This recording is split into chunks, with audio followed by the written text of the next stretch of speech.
Always learning. All right.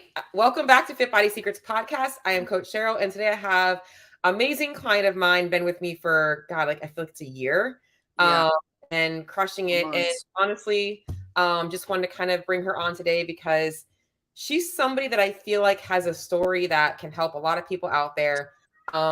She's not full-time CrossFit athlete. She's not, somebody that came from this, athletic background, but she's somebody that had a goal and needed a little bit of a better way to approach it. And it just comes down to kind of always being in her own way and not really knowing the right things. And I want to give her an opportunity to share her story because she's got an amazing life, just got married, so many cool things going on. So welcome, Joanne. Uh, Hi everyone. I'm going to open it for you to start, but I want to start with talking about a little bit about your relationship with food and even yourself, like growing up and into your, early adult life and all that kinds of stuff.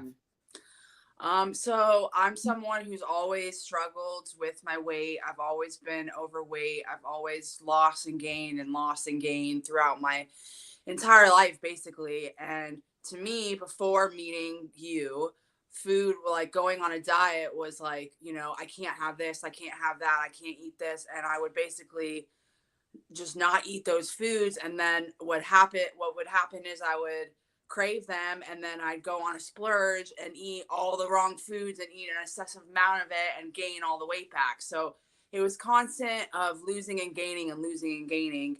And knowing what I know now, I just feel like I have a better understanding of, how I can still have those foods but not be like cheating or gaining weight. I have, I would say, a healthier relationship with food because of what I've learned with you. Gotcha. And going back into that, I want to kind of really take a second back because I think that a lot of people can resonate with the constant like diet attempts to try and lose weight. How many Mm-hmm. things have you tried? Can you think of? Because I can think of a gazillion diets that I've been on uh, from the time I was like 10 years old. Yeah, Like, I mean, out all the different- I've tried so many of them. I mean, I know I've done Weight Watchers, I've done keto, I've done Jenny Craig, I've tried I don't even remember all the names of them, but I've tried everything that I could possibly think of, and it always ended in the same result. I would lose the weight and then I would always gain it back every yeah. time. And the reason I really wanted to hammer home on this is because I don't want people to think that my solution is just like, oh, she's got the diet plan that's going to work for me. I want to call myself the anti-diet plan Yeah. because the goal really is a lot of these diets. Now, I will be honest, of all those protocols out there, I think that Weight Watchers has kind of had it somewhat going in the right direction. It's just very restrictive in terms of calories. But what I want people to understand is that, what you experience is totally normal from a physiological perspective. You're telling yourself you can't have things, and oftentimes our body is craving things. And Hmm. this is where a lot of people tend to go on these restrictive diets that are severely restricting calories and then feel bad that they cannot sustain it long enough to see the weight loss. They get Hmm. frustrated. They're like, well, this is going to take forever and I'm miserable right now. And my goal is to tell people like, hey, it's going to take as long as it's going to take. How can we make the process not as miserable? That's Yeah. the goal, because you're going to have to lose weight and you're going to have to cut calories to lose weight. But that doesn't mean you have to be miserable in the process of losing weight. And that was the main thing that I was trying to really hammer in. And, with you trying so many things. Now, I'm going to stop and give you some credit right now because I do know that before coming to me, you had also experienced a significant amount of weight loss. And you don't have to share numbers unless you're Hmm. comfortable. But I know that you had lost some weight. And then what had kind of happened as that weight loss had come down? You had maintained a pretty good amount of it, correct? Hmm. Yeah. So before I came to you, I had lost, I think it was like about 25, 30 pounds. And, and I was able to keep it to maintain that, which was surprising because beforehand I had always gained it back. But I was stuck though. Like I could not get past losing more than the 25, 30 pounds. And I couldn't figure out what I was doing wrong. And so that's why I reached out to you. But yeah, had already lost about 25, 30 pounds before coming to you. And I want to talk about that because what had worked for you to lose that 25 to 30 pounds? I think like before I came to you, I was, you know, a regular in the gym. I was there probably about not as much as I am now, but I was there about 3 days a week. But and I was eating, you know, healthy foods. But again, I think what would happen is I was still restricting myself from certain foods, and then I would want them so bad, and I would have like a day or two where I would be basically binge eating all Yeah. the foods I'm not supposed to be eating. Then I would get right back on my regular routine, and so that I think helped me not gain the weight back, but it was still like an unhealthy balance of like, you know, eating crap, you know, splurging in 2 days of a time because I was restricting myself so much from those foods. And that's what I really wanted to hammer in on because I think that you found me at a time where, not to be like, oh, I was the savior. Like I said, I'm never the savior. You're the savior. I'm the guide. Is I think you found me in a time where, had you not found me, I almost wonder if things hadn't started to go back in the other direction. Yeah, As I think they you would had, have. yeah, because you had cut the weight with the restrictive method and it was starting to get unsustainable and you were starting to Yeah, have this binge restrict cycle starting to happen again. And that's yeah, how weight creeps back up. And it's easy to be like, what the fuck am I doing? Why am I doing this to myself? I can't yeah, stop eating. What am I doing? Whereas I'm like, you're doing it because you're not feeding yourself enough. And yeah, so when I first met you, you were doing Orange Theory primarily, no weightlifting, which by the way, you're like in the gym and you're like less cardio, team weights, and I love it. yeah. But I honestly think I was scary to you in fact that I brought your calories up and you're like, how am I going to lose Mhm. weight by eating more food? How did that initially feel to you? Is like, I've got to eat more and I've been eating less and I'm not losing weight. How is this going to help me? Like, what was going through your mind at that time? Well, I mean, the whole diet culture, like I feel like people are programmed to think like, oh, you can't eat this, you have to eat less, you have to do that. So like even when I was at Orange Theory Fitness, like before I came to you, I had asked coaches there, like, I can't lose weight, what should I do? And they would tell me the same thing, that I need to eat more. And I would be like, what the hell? How am I gonna lose weight by eating more? Yeah. And I just didn't like believe it. But I mean, then I met you and I learned what I learned, and it's true. You have Most people are probably under eating and don't even know it, and that's where I was, you know. Yep.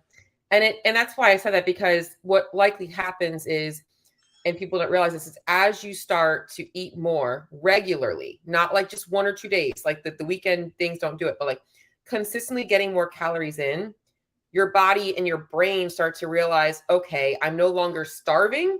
So when you are confronted with foods that you enjoy, it's not like you have to overdo it. When you have a Hmm. calorie budget that allows you to fit those things in, it's not as restrictive. When you're getting in enough protein, enough fats, enough carbs, and enough calories to make those food choices more enjoyable for you, you don't feel the need to binge. And that's Hmm. where the weight loss starts to happen, is that the binge Yeah. cycles go down as we bring the calories up. So now we're not having this hard impact from those things. And then it keeps going from there. Now, going into your lifestyle, because I know that in the beginning we were like troubleshooting some things, and I'm gonna put you on the spot here because I think a lot of people need to hear this. You are not somebody who lives for the gym. Like, you are not Yeah. somebody that lives for bodybuilding or competition. You are somebody who values your weekends, your family time. You enjoy Hmm. drinking, and that is Yeah. okay. In fact, I'm going to be honest, guys. There are times where I've looked in your diary and there was 10 White Claws logged. I'm like, girl made it work. Girl made it work. Okay. Yeah. So I know that that takes discipline, Yeah. but you were driven. And now in moderation, why I say that is because I think you were able to really understand that you didn't have to completely change your life. You just Hmm. kind of realize that in order for you to achieve a goal, you had to be a little tighter on how you were Hmm. spending those calorie budgets and still be able to do that. So how did that feel to you at first? Was it a little bit scary that you were going to have control and actually Hmm. still be able to have some enjoyment in those foods? Or were you like, oh, this is awesome? Well, at first it was scary because you know, like I said earlier, that I feel like we're programmed that less is how eating less, drinking less, restricting yourself is how you're going to lose weight. And so, you know, obviously knowing what I know now, that's not true. So at first it was scary, but then once I started getting into like the flow of eating and drinking and just having a healthier balance, I was like, this is freaking awesome. I can eat pizza, I can have a drink, I can eat all the foods that I like. I can drink when I want to drink, but I'm doing it in a controlled, balanced way. And so now that I've learned those skills, it's awesome. It was life changing, really. And honestly, guys, I'm hammering on all like the things that people do that like, I want them to enjoy. But Joanne does have a very healthy diet the majority of the time. So she's definitely Yes.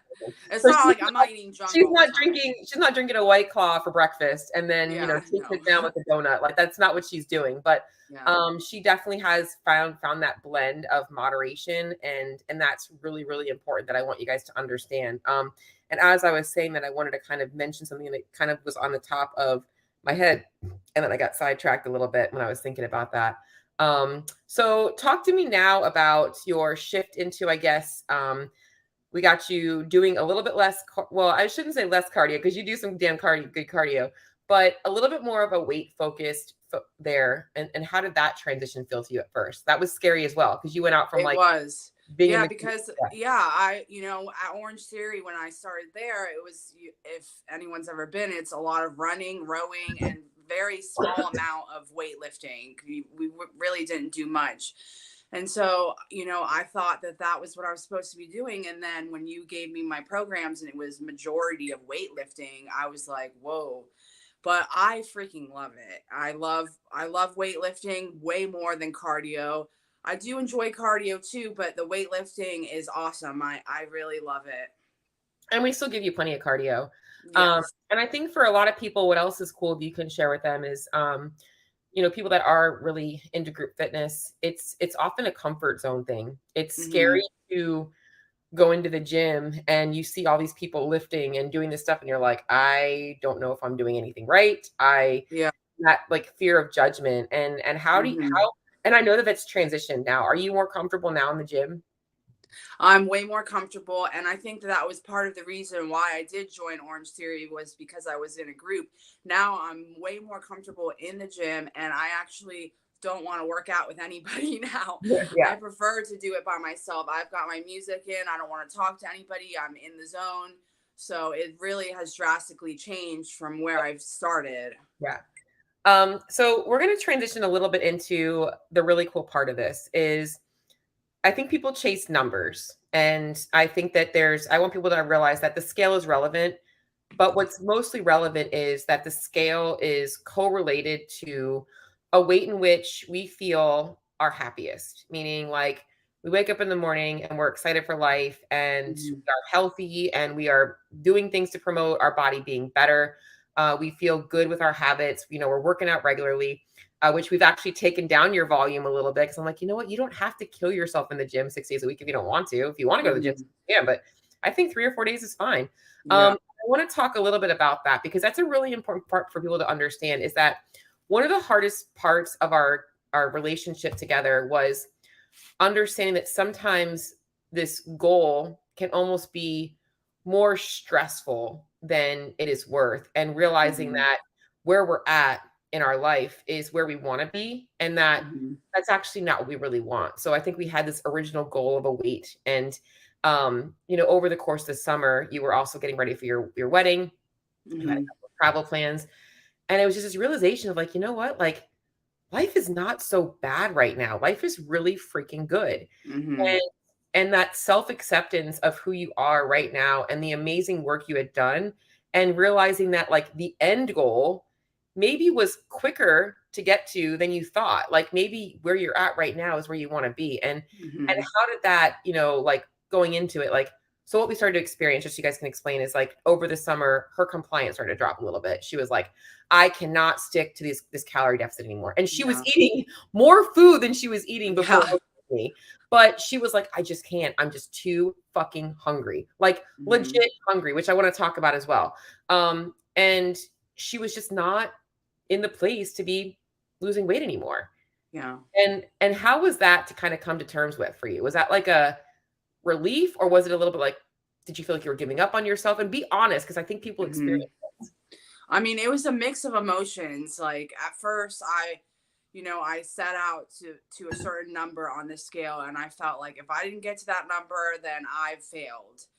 But through time and everything I learned, at first it did feel like I was like failing, like I gave up on myself and like this is my weight, I'm not going to be able to lose anymore, whatever. But then I realized, I could see my body changing even though the number wasn't on the scale. And I finally just came to terms, and I was like, stop looking at that number on the scale, because look at yourself in the mirror. You like what you see, your clothes are fitting great, you feel confident. So that number doesn't mean, just because you didn't get to the number you previously set, it doesn't mean that you failed. And once I finally realized that and believed it, then everything changed. Like I'm not at the number that I thought I was going to be happy at, but I feel great. I feel confident. My clothes look good. And the whole number on the scale, that mindset changed through this process. I don't feel that way anymore. And so it really is a great feeling, because I've always been obsessed throughout my whole entire life of dieting with that stupid ass number on the scale. And really, that's not like the determining factor of whether I've succeeded or failed. Yeah. And I'm going to be honest, guys. There was times where I would literally have a conversation with you at 6:30 in the morning where you were in tears. Yeah, I And know. Sorry about that. no, don't be. But I'm saying that because that is what a lot of people struggle with. They wake up and that is literally a measure of their worth. And what I Yeah. want you guys to realize about the scale is that it's not the goal, it's a correlation to a goal. Is Mm, that Joanne's happy weight is where she's at right now. And mm, that her original thought of that other number might have been her thought. And that the feeling of defeat by not getting that was making her hate the life that she was living. yeah. So we actually transitioned. I'm like, we're going to start to focus on maintenance calories. And Yeah. that was hard. Like at first Yeah. you're like, I'm eating all this food. Well, how is this going to help me? I'm like, I Yeah. promise you, it's going to make you stop binging and you're probably going to start to lose weight anyways. And she did. She actually lost a few more pounds with us bringing calories up because Hmm. super active. You're freaking full time on your feet all the time, working out like a badass, but you were freaking hungry. Like Yeah. not giving me feedback of somebody that was defeated from a she was still tracking her food. By all means, she is probably one of the best clients I have had in terms of tracking things, and being accountable, always on time with her check-in forms, never, always responded to her check-in forms with questions. And that's how you get the best results, because now I can really understand where you're at. um, Hmm. but the hunger is something that people have to realize. Is this why when people tell me that I have them on a calorie deficit, they're like, I'm not hungry, I'm like, you're fucking lying out of your teeth, or you're not trying.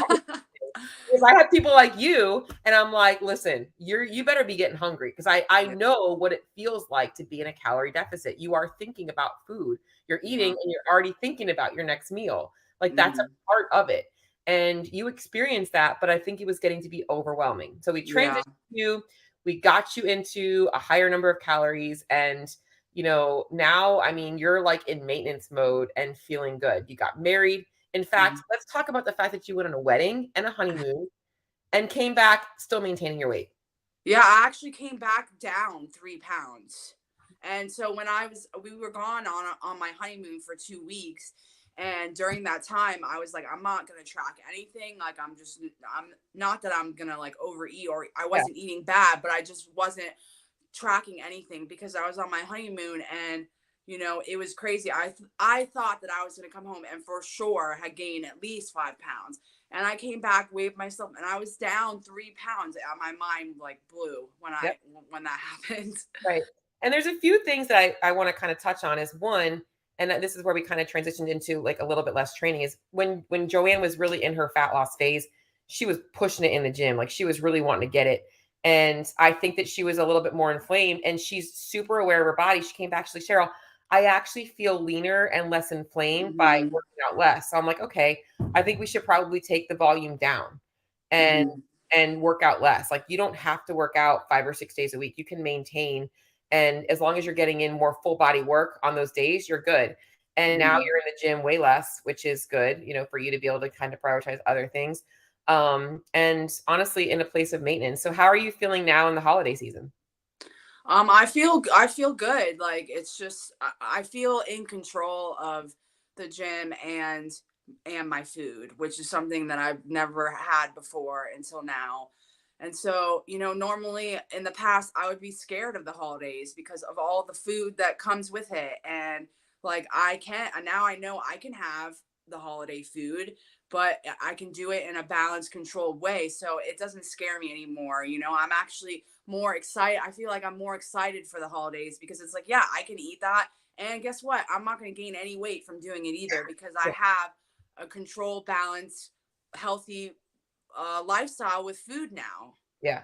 And that's the most important thing. When it comes to tracking, is that when people realize it's a tool and it's taught you so much, by being able to get comfortable eating more calories and by being able to enjoy those foods and seeing how they kind of fit into the plan, you can now enjoy them on a honeymoon and be like, okay, I didn't have to track this to know I'm probably doing okay. Yeah, and I don't feel guilty about it. Like that Yeah. would be another thing. Like when I would binge eat or eat something that I shouldn't be, I would be like almost like depressed, like ashamed and like mad at myself for breaking. And I don't have that anymore. And that alone is like amazing I because love I've it. dealt with that my entire life. Yeah. So, And that's like the main thing. So the only last thing that I want to touch on now, and this is going to be really important for people, is like is just kind of giving you some education as well, is why I also think that transitioning out of fat loss is right for you is one, we don't want to be in there for too long. We never want to we don't want to live our life in a calorie deficit. Two is as we shifted your training away from primarily cardio focused. So cardio is obviously great for working heart health. It's great for, metabolic, getting some calories burned, but it's not really beneficial for building the body that you want. And I knew that. And I knew that for you, getting you into some resistance training was going to be helpful. And so the other reason I think that we were also experiencing a little bit of this plateauing of your weight and why shifting away was good is that I think that you're going to continue to keep leaning out if you're doing what you're doing, because with weightlifting and working on the building of the body, you are getting what's called the quote unquote body recomp. Because there's probably days that you don't recognize it, but you're probably in a little bit of a calorie deficit just from the nature of your job. And other days where you're probably in a little bit of a calorie surplus because you decided to have mhm, a holiday meal. But by training your body in a way that's like, 4 days a week or so of like weightlifting, you are working on building muscle, and that's going to help your body recomp and get you leaner. And mhm, often what happens is the scale doesn't really change much because muscle obviously weighs something and it's more dense. This is where people will see that their clothes fit better. They look leaner, but the scale's not changing because mhm, it's essentially having a cup and you've got sand in the cup and you've got water. And imagine you're taking out water while you're simultaneously pouring sand in. You're mhm, probably going to be taking up less room in the cup, aka your body's going to be smaller, but the cup could actually weigh the exact same. And that's kind of what you I think are experiencing even now into the holiday season as you maintain your habits. mhm, So I guess the last thing I want to do is I want to close it up with you, giving any I'm going to open up the comments too, but any advice you want to give to people that have struggled with this and kind of like what might help somebody else that's, that deals with what you deal with. Obviously wanting to be able to be social, um, mhm, with the macro track, things like that, how that's helped you a little bit with that. And then mhm. obviously fixing your relationship with food by eating more. Anything you want to add to anything else? I mean, I would just say, like, you know, obviously every person's different, but like finding the balance of working out and food for me, like, you know, the finding that balance that works for your body and just like, you know, committing to that, doing it every day is the goal, is the answer for success. For me, that's what it's been, you know, and like I don't have to track my food every day. I could, you know, do it without, but for me, I like to track. I like to see how what exactly I've eaten, and that helps me. It may not be that way for everybody, but like I said, the balance, finding the balance of, you know, gym and food and maintaining that is what will keep you successful. I love it. I love it. Well, thank you so much, Joanne. I'm just going to look at the comments. I knew we had a couple of comments. I just want to see. Damien, good morning. How are body scans helpful in making fat loss plan? Oh, I actually have a podcast I recorded on this. I will send you, Damien, because I did just record one last week about this. I actually think body scans are actually not very beneficial. I'm going to be honest. He's talking about like in-body machines, and Okay. things like that. They're just honestly, they're very inaccurate. They're very hard to actually get the right number. And it really is irrelevant to what you have to be doing with your food and your training.